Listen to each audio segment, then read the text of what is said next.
ఈ పాలి ఆట. ఆగండి ఆగండి ఆగండి ఆగండి ఆగండి భయ్యా భయ్యా ఏంటి భయ్యా మీరు ట్రైలర్ నమ్మించి మళ్ళీ వీడియోలోకి తీసుకొచ్చిన తర్వాత మీకు బాలయ్య బాబు గారి గురించి ఇంట్రెస్టింగ్ అప్డేట్ ఇవ్వకుండా ఎలా పోతాను అనుకున్నారు భయ్య. అందుకే ఈ వీడియోలో బాలయ్య బాబు గారి గురించి అద్దరిపోయే ఒక అప్డేట్ ఒకటి ఇచ్చి మిమ్మల్ని పంపిస్తారు భయ్య. అప్డేట్ ఏంటని తెలుసుకునే ముందుగా వీడియోని పూర్తిగా చూడండి భయ్య. నచ్చినట్లయితే మన లౌడాల ఛానల్ సబ్స్క్రైబ్ చేసుకోండి భయ్య. ఇక అసలు విషయంలోకి వెళ్ళిపోదాం భయ్య. ఎక్కువ సేపు చూడదు భయ్య.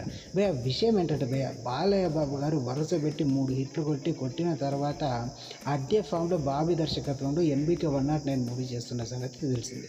సో ఈ మూవీ కాస్త గ్యాప్ ఇచ్చి ఇప్పుడు ఎలక్షన్లో ఫుల్ బిజీ అయిపోయాడు బాలయ్య. భయ్య బాలయ్య బాబు గారికి ఎప్పుడు ఎలక్షన్ వచ్చినా తన మూవీలో నుంచి ఏదో ఒక ఇంట్రెస్టింగ్ డైలాగ్తో కూడిన ఒక టీజర్ను రిలీజ్ చేయడం అలవాటు. సో దాంతో ఇప్పుడు ఏ టీజర్ను రిలీజ్ చేస్తాడు బాలయ్య బాబు గారు? అలాగే బాలయ్య బాబు గారు ఎన్బీకే 109 మూవీలో రాజకీయ అంశాలు ఉంటాయా?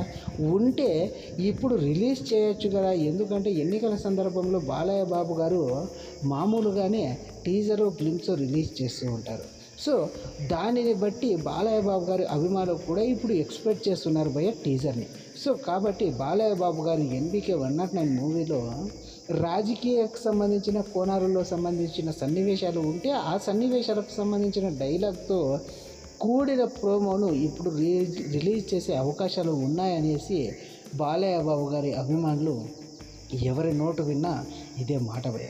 సో ఇది కనుక నిజమైతే బాలయ్య బాబు గారు ఈ ఎలక్షన్లకు కూడా బాబీ గారి దర్శకత్వంలో వస్తున్న ఎన్బీకే 109 మూవీలో నుంచి రాజకీయాలకు సంబంధించిన డైలాగ్తో కూడిన ప్రోమో ఒకటి రిలీజ్ చేసే అవకాశం ఖచ్చితంగా ఉండొచ్చు అని అనుకుంటున్నాను భయ్య. థ్యాంక్ యూ ఫర్ వాచింగ్ భయ్య. ఇది భయ్య ఇవాళ వీడియో. ఉంటాను భయ్య. ఇంకొన్ని వీడియోలతో మీ ముందుకు వస్తాను భయ్య.